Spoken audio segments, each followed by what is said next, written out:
स्वराज्य संस्था निवडणुकीत महाविकास आघाडीचा सरकारला घेरण्याचा अजेंडा जवळपास निश्चित झालाय। मतदार याद्यांमधील घोळावरून महाविकास आघाडीनं रान उठवलंय आणि त्याच संदर्भात 1 नोव्हेंबरला मोर्चाचंही आयोजन करण्यात आलंय।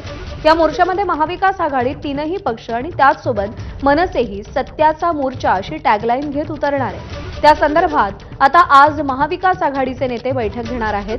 मुंबईमध्ये यशवंतराव चव्हाण सेंटरमध्ये होणाऱ्या या बैठकीला राज ठाकरेही उपस्थित राहतील आणि त्यानंतर राज ठाकरे आज मतदार याद्यांमधल्या घोळांसंदर्भात सादरीकरण करतील। दुपारी रंगशारदा सभागृहात मनसेच्या मेळाव्यात हे सादरीकरण असणार आहे। महिनाभरातला हा राज ठाकरेंचा दुसरा मेळावा आहे। एकीकडे महाविकास आघाडी अशी मोर्चे बांधणी करत असताना मतदार याद्या अद्ययावत करण्यासाठी राज्य निवडणूक आयोगानं केंद्रीय निवडणूक आयोगाकडे मुदतवाढ मागितली आहे। 1 जुलैऐवजी 15 ऑक्टोबरपर्यंतच्या याद्या अद्ययावत करू द्या अशी विनंती राज्य निवडणूक आयोगानं केलेली आहे। आणि या सगळ्या संदर्भात अपडेट जाणून घेऊयात। वेदांत नेब आणि निलेश बुधावले आपले दोन प्रतिनिधी सध्या आपल्या सोबत आहेत। आपण सुरुवातीला वेदांतकडे जाऊयात। वेदांत, आज महाविकास आघाडीची मीटिंग होतीये, बैठक होती आणि त्यासोबतच राज ठाकरे मतदार याद्यांमधल्या घोळांसंदर्भात सादरीकरण करणार आहेत। राज ठाकरेंची भूमिका काय असेल आणि बैठकीसंदर्भात काय अपडेट्स आहेत? ज्या प्रकारे आपण बघितलंय 1 नोव्हेंबरला दुपारी 1:30 वाजता हा सत्याचा मोर्चा निघणार आहे, ज्यामध्ये महाविकास आघाडीतील सर्व नेते, पदाधिकारी, कार्यकर्ते, त्यासोबतच मनसे अध्यक्ष राज ठाकरे, त्यासोबतच त्यांचे कार्यकर्ते, पदाधिकारी असणार आहेत।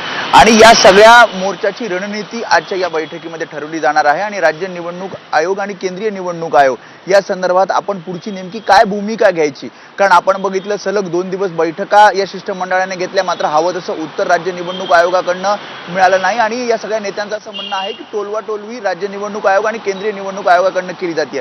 त्यांची प्रमुख मागणी ही आहे की मतदार याद्यांमधील घोळ हा कसा दूर केला जाणार, किंवा ज्या मतदार याद्या आहेत त्या आम्हाला पुन्हा एकदा चेक करू द्यात आणि त्यानंतर अपडेट करूनच निवडणुका घ्या, अशा प्रकारची मागणी आहे। आणि याच सगळ्या मागणीसाठी हा मोर्चा असणार आहे आणि त्यामुळेच या सगळ्याची रणनीती आजच्या बैठकीमध्ये ठरवली जाईल, ज्यामध्ये शरद पवार असतील, उद्धव ठाकरे, राज ठाकरे, त्यासोबतच काँग्रेसचे नेते आणि इतर डाव्या पक्षाचे नेते सुद्धा असणार आहेत आणि हे सगळे विरोधक एकत्र मिळून आजच्या या पत्रकार परिषदेला संबोधित करतील।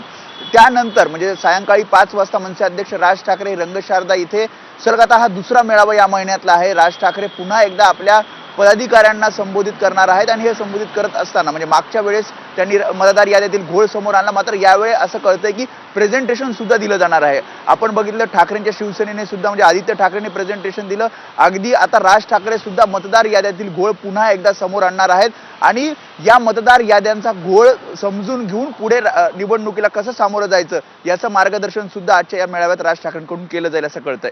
प्रज्ञा, बरोबर आहे, या सगळ्याकडे लक्ष असेल। वेदांत, तुला विनंती, तू सोबत राहा। यानंतर आपण जाऊयात निलेश बुधावले आपले प्रतिनिधी सध्या आपल्या सोबत आहेत। निलेश, राज्य निवडणूक आयोगानं मुदत तर मागितली होती 15 ऑक्टोबरपर्यंतची, मुदत जी मागितलेली होती ती तारीख उलटून गेलेली आहे, अजूनही उत्तर आलेलं नाहीये। काय आता यापुढे पावलं उचलणार आहे राज्य निवडणूक आयोग?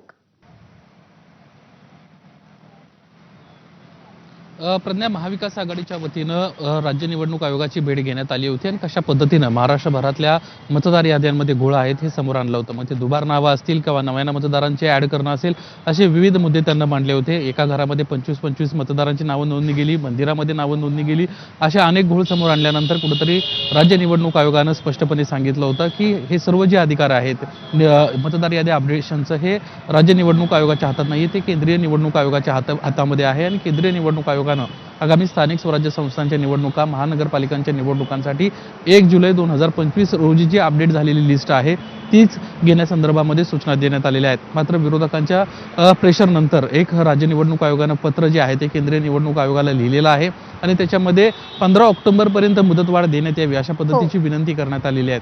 साधारणपणे या पत्राला जी विश्वसनीय सूत्रांची माहिती मिळते त्यानुसार 2 आठवडे उलटलेले आहेत, मात्र अद्याप त्यावर कुठल्याही प्रकारचा निर्णय झालेला नाही आणि त्यामुळेच आता या सगळ्या विषयामध्ये राज्य निवडणूक आयोग काय भूमिका घेते, केंद्रीय निवडणूक आयोग काही सूचना देते का, हे पाहणं महत्त्वाचं राहणार आहे। तर दुसरीकडे विरोधक मात्र आता हेच मुद्दे समोर घेऊन कशा पद्धतीनं मतदार याद्यांमधले घोळ आहेत आणि कशा पद्धतीनं आम्ही निवडणुकांना सामोरे जाताना अडचणी निर्माण होऊ शकतात ही गोष्ट सातत्यानं अधोरेखित करताना आपल्याला पाहायला मिळते। बरोबर आहे, त्यामुळे राज्य निवडणूक आयोगासमोर हा मोठा पेच आहे की आता यापुढे नेमकी पावलं काय उचलायची। वेदांत आणि निलेश, तुमच्या दोघांचेही आभार सविस्तर माहिती दिली।